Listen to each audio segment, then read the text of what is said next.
Hello student and welcome to Rasa International School. Today our chapter for class 4 Social Science chapter 14 our agriculture, and today we have topics to discuss type of agriculture from the page number 81 to 80, 81 to 82. आज जो हमारा chapter है वो class 4 के लिए है सामाजिक विज्ञान, और आज का जो हमारा चैप्टर है वो 14 है यानी 14वां चैप्टर। और आज जो हमारा जो लेसन है वो है अवर एग्रीकल्चर, और इसमें हम बात करें कितने तरीके के एग्रीकल्चर होते हैं और हम कितने तरीके की क्रॉप्स को मतलब ग्रो करते हैं। Rubber, it is obtained from the it is obtain from the rubber tree and grown in Kerala in Tamil Nadu. अगर हम बात करते हैं रबर की, तो ये सबसे ज़्यादा कहाँ उगती है? ये उगती है तमिलनाडु में। हाँ, तो अगर अगर हम बात करें इसमें केरल और तमिलनाडु की, तो केरल ये और तमिलनाडु ये, यानी ये इस साइड पे जो ये पूरा एरिया है, ये जो केरल और तमिलनाडु का जो एरिया है, यहाँ पे सबसे ज़्यादा जो है रबर का मतलब एक जो रबर मतलब रबर जो है उगती है। नेक्स्ट अब हम बात करते हैं tobacco. It is used in beedi, cigarette, hookah etcetera and it is mainly grown in Andhra Pradesh. अब टोबैको का यूज़ किस लिए होता है? जैसे कुछ लोग बीड़ी या सिगरेट वगैरह पीते हैं या हुक्का पीते हैं, तो उसमें इसका यूज़ होता है। तो अब ये आंध्र प्रदेश में इसकी जो है खेती ज़्यादा होती है। तो आंध्र प्रदेश ये वाला एरिया, ये आंध्र प्रदेश का एरिया, यानी कि यहाँ इस साइड पर जो है वो टोबैको की खेती होती है। नेक्स्ट अब हम देखते हैं इसमें tea. It is grown mainly in Assam, northern part of West Bengal and the Nilgiri hill in South India. India is the largest producer of tea in the world. मतलब अब हम बात करते हैं चाय की, जो कि रोज हर इंसान चाय पीता है हिंदुस्तान में, और जो है इंडिया जो है वो लार्जेस्ट प्रोड्यूसर है चाय का, है ना, पूरे वर्ल्ड के अंदर। लेकिन ये उगती कहाँ है? मतलब चाय की खेती कहाँ होती है? तो अब हम बात करते हैं ये मतलब असम, ये जो असम का एक मेन यहाँ पे सबसे ज़्यादा है ना। और नॉर्थ, अगर हम बात करते हैं northern part of West Bengal, तो ये वेस्ट बंगाल है, और वेस्ट बंगाल के इस वाले पार्ट पे यहाँ, जैसे ये पूरा वेस्ट बंगाल है ना, इसके ऊपर वाले पार्ट पे, नॉर्थ पार्ट पे, तो यहाँ पे सबसे ज़्यादा होती है। और नीलगिरी इन साउथ इंडिया, मतलब अगर हम बात करते हैं तो साउथ इंडिया है ना, ये मतलब इस साइड पे यहाँ पर क्या है, चाय की खेती जो है होती है।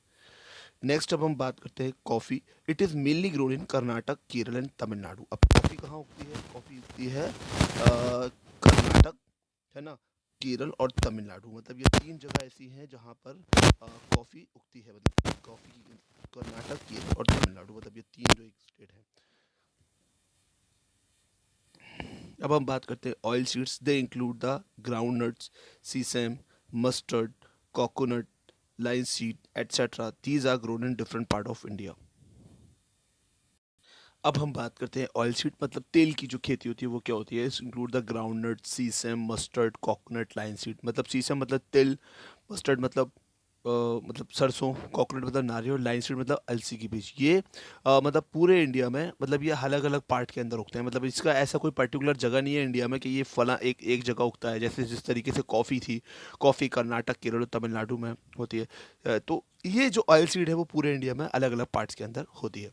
नाउ अब हम बात करते हैं spices. They include the cardamoms, cloves, pepper, chillies, ginger etcetera and Kerala and Karnataka are the leading producer of spices. अब जो मसाले होते हैं, है ना, जो अपने खाने में मसाले डालते हैं, तो मसाले का सबसे ज़्यादा जो प्रोड्यूसर है, मतलब वो कहाँ सबसे ज़्यादा उगता है?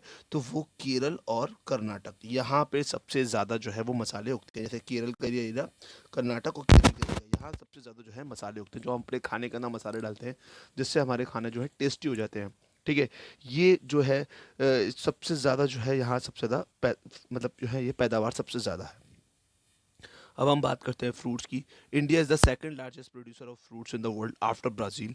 बनाना, mango, papaya, guava, apple etcetera are the chief fruits grown in India. Apple are grown in Himachal Pradesh and Kashmir.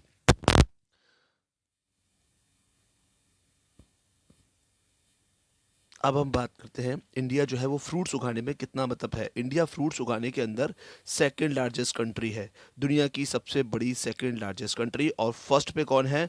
First पे है ब्राज़ील। फर्स्ट पे कौन सी कंट्री आती है? फर्स्ट पे फ्रूट उगाने में आती है ब्राज़ील। तो सेकंड लार्जेस्ट कंट्री जो है वो प्रोड्यूसर है वो फ्रूट्स का, वो इंडिया है, और जो पहले पे है वो ब्राज़ील है, ठीक है। अब यहाँ कौन कौन सी मतलब एक तरीके से जो फ्रूट्स हैं वो उगते हैं, जैसे for example banana, mango, papaya, guava, और ये सब यहाँ उगते हैं। और इन सबको जो है अच्छा खासा मतलब बड़ा प्रोड्यूसर है इंडिया। लेकिन जो एप्पल है वो कहाँ उगते हैं? एप्पल उगते हैं हिमाचल प्रदेश में। एप्पल कहाँ उगते हैं? ये हिमाचल प्रदेश में। हिमाचल प्रदेश में जो है एप्पल की जो खेती वो ज़्यादा होती है। एप्पल जो उगाए जाते हैं वो हिमाचल प्रदेश और कश्मीर में, मतलब ये दो एरिया जो है वो ऐसे हैं जहाँ पर मतलब उगाए जाते हैं।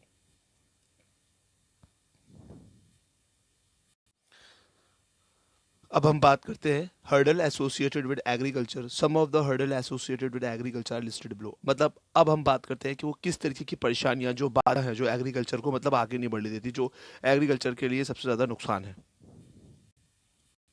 तो देखते हैं लेवल ऑफ इरिगेशन सिस्टम। मतलब हमारे देश में क्या है, एक पानी की जो एक प्रॉब्लम है बहुत ज़्यादा है, और जो खेतों को इरिगेट करने का जो सिस्टम है वो बहुत कम है।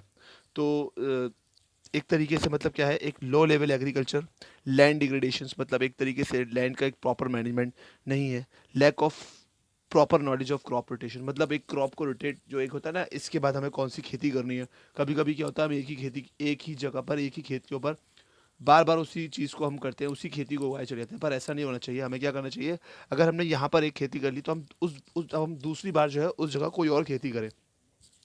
तो इससे क्या होता है, इससे सॉइल की फर्टिलिटी बनी होती है। No proper access to the market by.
इससे इंडिया में फूड सप्लाई और